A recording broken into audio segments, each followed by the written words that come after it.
ఓం నమో భగవతే రుద్రాయ. 24 జూన్ 2025 మనకి అమావాస్య ముందు వచ్చినటువంటి కృష్ణపక్ష అంగారక చతుర్దశి. ఈ యొక్క అంగారక చతుర్దశి మనకి రోహిణీ నక్షత్రంతో కూడా కలిసి వచ్చింది.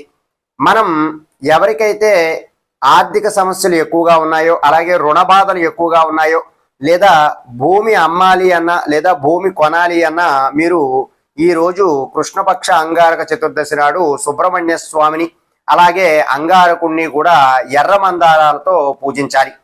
అలాగే ఈ యొక్క సుబ్రహ్మణ్య హోమము కానీ లేదా కుజ హోమం కానీ జరిపించుకున్నా సరే మీకున్నటువంటి సమస్యలన్నీ కూడా తొలగిపోతాయి.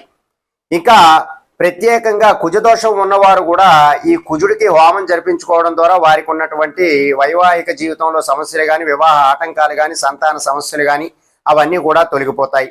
ప్రత్యేకంగా ఈ రోజునాడు కందులను నానబెట్టి మీ దగ్గరలో ఉన్నటువంటి గోవుకి బెల్లంతో కలిపి తినిపించడం ద్వారా మీకు ఉన్నటువంటి సమస్యలన్నీ కూడా తొలగిపోయి చక్కనైనటువంటి ఆ సుబ్రహ్మణ్య స్వామి అంగారకుడి యొక్క అనుగ్రహము మీకు ఖచ్చితంగా కలుగుతుంది.